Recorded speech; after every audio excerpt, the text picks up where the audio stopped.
നമസ്കാരം. പലപ്പോഴും വീഡിയോകൾ ചെയ്യുമ്പോൾ പലരും ചോദിക്കാറുണ്ട്, ദേഷ്യം നിയന്ത്രിക്കുന്നതിന് എന്താണ് വഴി, എങ്ങനെയാണ് ദേഷ്യം നിയന്ത്രിക്കാൻ പറ്റുന്നത്, അതിനെപ്പറ്റി ഒരു വീഡിയോ ചെയ്യണമെന്ന് പലരും പറയാറുണ്ട്. ഇന്നത്തെ പല ആൾക്കാരുടെയും പ്രശ്നമാണ് അമിതമായുള്ള ദേഷ്യം എന്ന് പറയുന്നത്. ഇന്ന് മനുഷ്യൻ്റെ ജീവിത സാഹചര്യങ്ങൾ അങ്ങനെയാണ്. വളരെ സ്ട്രെസ്ഫുൾ ആയിട്ടുള്ള സമ്മർദ്ദങ്ങൾ കൂടുതലുള്ള ജോലികളൊക്കെ ചെയ്യുന്ന സാഹചര്യമാണ്. നമ്മുടെ ജീവിത സാഹചര്യങ്ങൾ പഴയതിൽ നിന്ന് ഒരുപാട് മാറിക്കഴിഞ്ഞു. അപ്പോൾ ഇങ്ങനെയുള്ള വളരെ വേഗത്തിലുള്ള ജീവിതം നയിച്ചുകൊണ്ടിരിക്കുമ്പോൾ ദേഷ്യം വരിക, അസ്വസ്ഥത വരിക സ്വാഭാവികമാണ്. എന്നാലും എല്ലാവരിലും ദേഷ്യം ഉണ്ടാകുകയും ചെയ്യും. കാരണം ഇതൊരു ഇമോഷനാണ് നമ്മളുടെ. പക്ഷേ ചില ആൾക്കാരിൽ നിയന്ത്രിക്കാൻ കഴിയുന്നതിനേക്കാൾ അപ്പുറമായി ഈ കോപം വരാറുണ്ട്. അതിൻ്റെ കാരണം എന്താണ്, എങ്ങനെയാണ് ആ കോപം നമുക്ക് നിയന്ത്രിക്കാനായിട്ട് കഴിയുന്നത്, അതിനെപ്പറ്റിയാണ് ഇന്നത്തെ വീഡിയോയിൽ നമ്മൾ സംസാരിക്കുന്നത്. വീഡിയോയിലേക്ക് എല്ലാവർക്കും സ്വാഗതം. എങ്ങനെയാണ് ദേഷ്യം ഒരാളിൽ വരുന്നത്? ദേഷ്യം വരുന്നതിന് കാരണം നമ്മൾ ഉദ്ദേശിക്കുന്നത് പോലെ മറ്റൊരാൾ പ്രവർത്തിക്കാതെ വരുമ്പോഴാണ് നമുക്ക് ദേഷ്യം ഉണ്ടാകുന്നത്. ഒരു കാര്യം ഇങ്ങനെ വേണം പ്രവർത്തിക്കാൻ എന്ന് നമ്മൾക്ക് ഒരു ധാരണയുണ്ടാകും. പക്ഷേ മറ്റേയാൾ അയാൾക്ക് ഇഷ്ടമുള്ളതുപോലെ പ്രവർത്തിക്കുന്നു, അല്ലെങ്കിൽ അയാൾ തെറ്റായ കാര്യം പ്രവർത്തിക്കുമ്പോൾ നമുക്ക് എന്താണെങ്കിലും ദേഷ്യം വരും. അപ്പോൾ ദേഷ്യം വരുന്നതിനും ഒരു വ്യത്യാസമുണ്ട്. എന്ന് പറഞ്ഞാൽ നമുക്ക് സ്വാതന്ത്ര്യമുള്ള, നമ്മളുടെ കീഴിൽ ജോലി ചെയ്യുന്ന ഒരാളോട് കൂടുതലായി നമുക്ക് ദേഷ്യം വരും. പക്ഷേ നമ്മുടെ മേലുദ്യോഗസ്ഥനോടുള്ള ദേഷ്യം നമ്മൾ അങ്ങനെ പ്രകടിപ്പിക്കാറില്ല. അതേപോലെ തന്നെ നമ്മളുടെ വീട്ടിലുള്ളവരോട് നമുക്ക് കൂടുതലായി ദേഷ്യപ്പെടാം. പക്ഷെ പുറത്തുള്ള ഒരാളോട് ദേഷ്യപ്പെടുമ്പോൾ നമ്മളൊന്ന് ശ്രദ്ധിച്ചായിരിക്കും ദേഷ്യപ്പെടുന്നത്. അപ്പോൾ നമുക്ക് ഇഷ്ടമുള്ളവരോട്, സ്വാതന്ത്ര്യമുള്ളവരോട് ഒക്കെ നമുക്ക് കൂടുതലായി ദേഷ്യം വരാം. പക്ഷേ സ്വാതന്ത്ര്യമില്ലാത്തവരോടും അകൽച്ചയുള്ളവരോടും നമ്മൾ സൂക്ഷിച്ചാണ് ദേഷ്യപ്പെടുന്നത്. എന്നാൽ ചില ആൾക്കാരുണ്ട്, ആരോടെന്നില്ലാതെ കൂടുതലായി ദേഷ്യപ്പെടുന്നവരും ഉണ്ട്. അപ്പോൾ നമ്മൾ ഇഷ്ടപ്പെടുന്നത് പോലെ മറ്റൊരാൾ പ്രവർത്തിക്കാതെ വരുമ്പോൾ നമുക്ക് കൂടുതലായി ദേഷ്യപ്പെടും. ഇനി എങ്ങനെയാണ് നമുക്ക് ദേഷ്യം നിയന്ത്രിക്കാൻ നോക്കാം. 4 കാര്യങ്ങൾ ശ്രദ്ധിച്ചാൽ നമ്മുടെ ജീവിതത്തിലെ അമിതമായി വരുന്ന ദേഷ്യം നമുക്ക് കൺട്രോൾ ചെയ്യാനായിട്ട് കഴിയും. അവയിൽ ഒന്നാമത്തത്, അനാവശ്യമായ സംസാരം ആരോഗ്യത്തിന് ഹാനികരം. എന്ന് പറഞ്ഞാൽ, ഇപ്പോൾ ഒരു ദേഷ്യപ്പെടേണ്ട സാഹചര്യം ഉണ്ടായി. അങ്ങനെ ഒരു സാഹചര്യം ഉണ്ടാകുമ്പോൾ ഒരു നിമിഷം നമ്മളൊന്ന് ചിന്തിക്കാം, ഈ സാഹചര്യത്തിൽ ഞാൻ സംസാരിച്ചില്ലെങ്കിൽ ഇവിടെ ഒരു വലിയ പ്രശ്നം ഒഴിവാകും എന്നൊരു സാഹചര്യമാണെങ്കിൽ ഞാൻ മിണ്ടാതെ ഇരിക്കുന്നത് തന്നെയാണ് ഏറ്റവും നല്ലത്. ഒരു സാഹചര്യം ഉണ്ടായി, അവിടെ നമ്മൾ ഒന്ന് സൈലൻ്റ് ആയാൽ അവിടെ ഒരു വലിയ പ്രശ്നം ഒഴിവായി സമാധാനമായി കാര്യങ്ങൾ മുൻപോട്ട് പോകുമെങ്കിൽ ഒന്ന് കണ്ണടയ്ക്കുന്നതിൽ വലിയ തെറ്റില്ല. അങ്ങനെ നമ്മൾ ഒത്തിരി ദേഷ്യപ്പെട്ട് നമുക്ക് സ്ട്രെസ് ഉണ്ടാക്കി പ്രശ്നം ഉണ്ടാകുന്ന സാഹചര്യം ഒഴിവാക്കാം. ഇത് പറയുന്നതിന് കാരണം ഒരു ഉദാഹരണം കൂടി പറയാം. ശ്രീ മണിയമ്പിള്ള രാജു, അദ്ദേഹം ഡയറക്ടറായിട്ടുള്ള പ്രിയദർശനെ പറ്റി പറഞ്ഞിട്ടുള്ള ഒരു കാര്യമുണ്ട്. ഒരിക്കലും ഒരു സ്ഥലത്ത് ഇവർ രണ്ടുപേരും കൂടെ ഷൂട്ടിംഗ് ഒക്കെ ചെയ്തുകൊണ്ടിരിക്കുന്ന സമയത്ത് കുറച്ച് ഇരുട്ടുള്ള സ്ഥലത്ത് ഒരുപാട് ലൈറ്റൊക്കെ സെറ്റ് ചെയ്ത്, കുറച്ച് കഷ്ടപ്പെട്ട് ഒത്തിരി ലൈറ്റുണ്ട്, ആ ലൈറ്റ് എല്ലാം സെറ്റ് ചെയ്തിട്ട് അദ്ദേഹം ഷോട്ടുകളെല്ലാം എടുത്തുകൊണ്ടിരിക്കുകയാണ്. അങ്ങനെ ഷോട്ടെല്ലാം എടുത്തു കഴിഞ്ഞപ്പോഴത്തേക്കും അദ്ദേഹം അസിസ്റ്റൻസ് ആയിട്ടുള്ളവരോട് പറഞ്ഞു, ഇനി എന്തെങ്കിലും ഉണ്ടോ എന്ന് നിങ്ങൾ ചെക്ക് ചെയ്യൂ, ഇവിടെ നിന്ന് ഈ ലൈറ്റുകളെല്ലാം എടുത്ത് നമ്മൾ വേറൊരു സ്ഥലത്തേക്ക് പോവുകയാണ്, ഉണ്ടോ എന്ന് ഒരുപാട് പ്രാവശ്യം ചോദിച്ചു. അപ്പോൾ അവരെല്ലാം പറഞ്ഞു ഇനിയൊന്നുമില്ല, എല്ലാം കഴിഞ്ഞു എന്ന് പറഞ്ഞു. അങ്ങനെ അവർ ഈ ഭാഗത്തു നിന്നുള്ള ലൈറ്റുകളെല്ലാം പൊളിച്ച് അടുത്തടുത്തേക്ക് കൊണ്ടുപോയിക്കൊണ്ടിരിക്കുകയാണ്.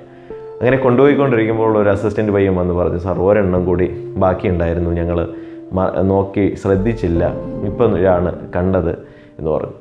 ഇപ്പം മണിയമ്പിള്ള രാജു അദ്ദേഹം പറഞ്ഞത്, സാധാരണഗതിയിൽ ആരാണെങ്കിലും അവനെ 2 ചീത്ത പറഞ്ഞിരിക്കും.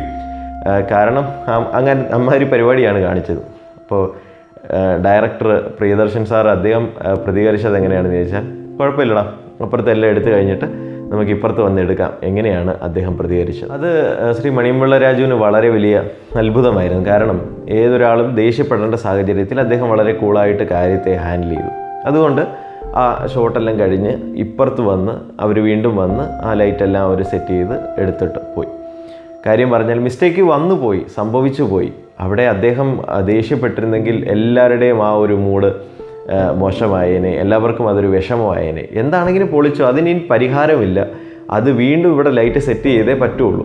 അപ്പോൾ അദ്ദേഹം അത് മനസ്സിലാക്കി, അദ്ദേഹം സംസാരിക്കാതിരുന്നതുകൊണ്ട് എല്ലാം കഴിഞ്ഞ് അവർ തന്നെ സന്തോഷത്തോടെ വന്ന് ഇത് വീണ്ടും സെറ്റ് ചെയ്ത് അവർ ആ ഒരു ഏരിയയിലെ സന്തോഷം കളയാതെ ആ ഒരു ലീഡർ അദ്ദേഹത്തിൻ്റെ കഴിവിൽ എല്ലാവരെയും ഒരുമിച്ച് കൊണ്ടുപോയി. അപ്പോൾ നമ്മളൊന്ന് മിണ്ടാതെ ഇരുന്നാൽ എല്ലാവരും സന്തോഷമായി ഹാപ്പിയായി മുമ്പോട്ട് പോകും. അവിടെ ഒരു സീൻ ഉണ്ടാക്കാതെ നമുക്ക് തന്നെ ഒഴിവാക്കാമെന്നൊരു സാഹചര്യമാണ്. കൺട്രോൾ നമ്മുടെ കയ്യിലാണെങ്കിൽ അവിടെ ഒന്നും മിണ്ടാതെ ഇരിക്കുന്നത് വലിയ കോപം ഒഴിവാകുന്നതിന് സാധിക്കും. ഇനി രണ്ടാമത്തെ കാര്യം നമ്മുടെ മനസ്സിനെ നിയന്ത്രിക്കുക എന്നുള്ളതാണ്. നമ്മൾ ദേഷ്യപ്പെടാൻ പോകുന്ന വ്യക്തി നമുക്ക് ആരായിരുന്നു, അദ്ദേഹം നമുക്ക് എന്തൊക്കെ കാര്യങ്ങളാണ് ചെയ്തത്, ഈ കാര്യങ്ങൾ ദേഷ്യപ്പെടുന്നതിന് മുൻപേ 1 മിനിറ്റ് ഒന്ന് ചിന്തിക്കുന്നത് നല്ലതായിരിക്കും.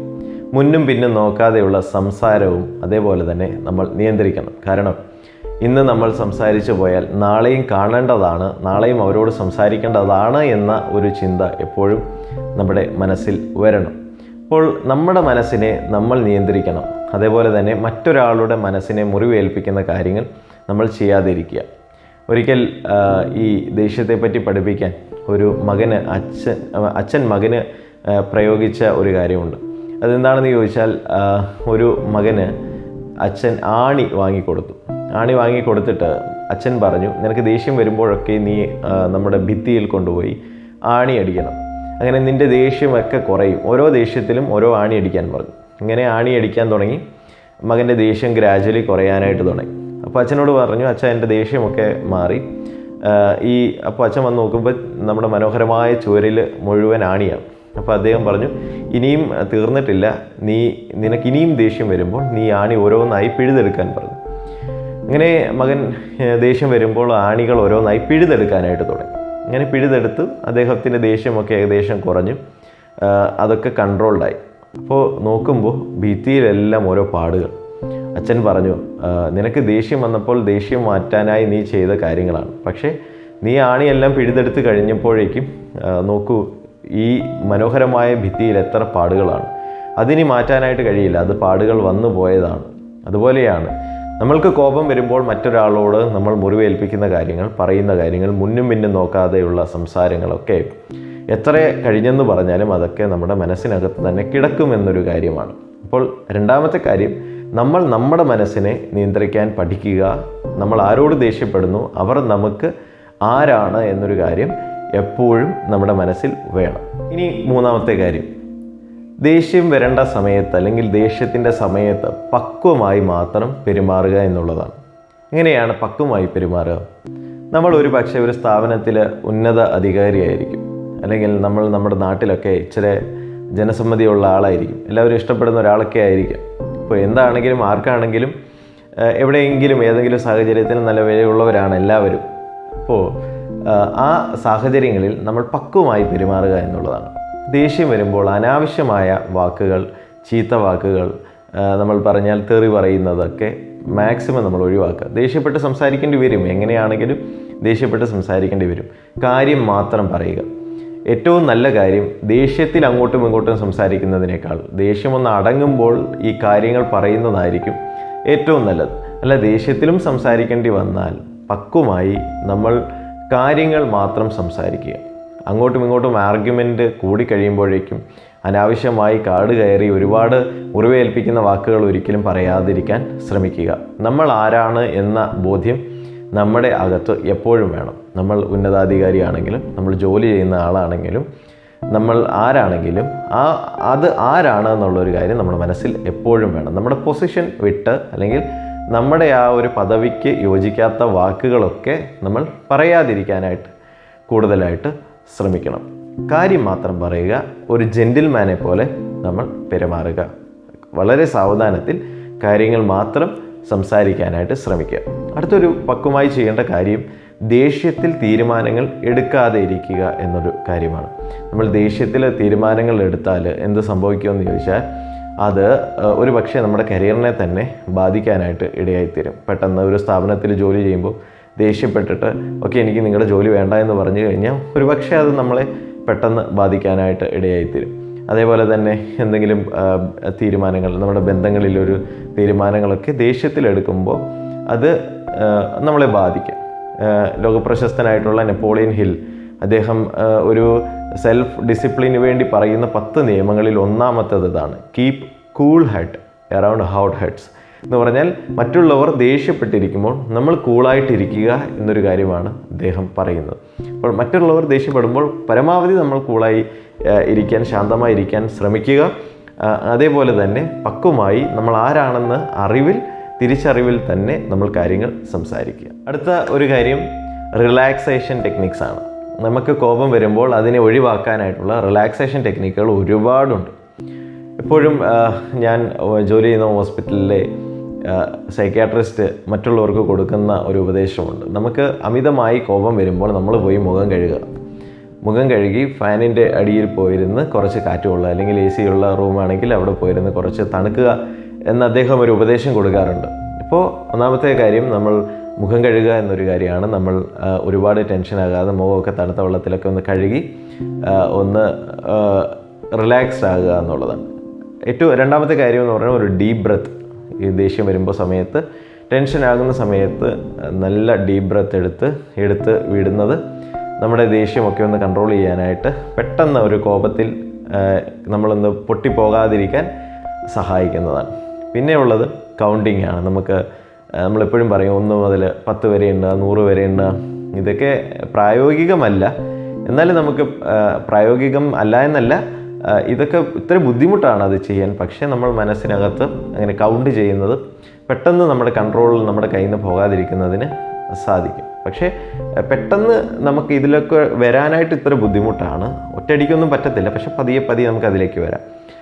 പിന്നെ നമുക്ക് ചെയ്യാൻ പറ്റുന്നതെന്ന് പറഞ്ഞാൽ, നമ്മളെടുക്കുന്ന ഈ ശ്വാസം അകത്തേക്ക് എടുക്കുന്നതിൻ്റെയും പുറത്തേക്ക് വിടുന്നതിൻ്റെയും ആ എണ്ണം നമ്മൾ കണ്ണടച്ച് 1, 2 അകത്തേക്ക് എടുക്കുമ്പോൾ 1, പുറത്തേക്ക് 2, 3 ഇങ്ങനെയുള്ള കൗണ്ട് ചെയ്യുന്നതൊക്കെ നമുക്ക് പെട്ടെന്ന് ഒരു ആശ്വാസത്തിന് സഹായിക്കും. പിന്നെയുള്ളത് നമ്മുടെ മസിൽസൊക്കെ ഒന്ന് റിലാക്സ് ചെയ്യുന്നത് ഒക്കെ വളരെ നല്ലതാണ്.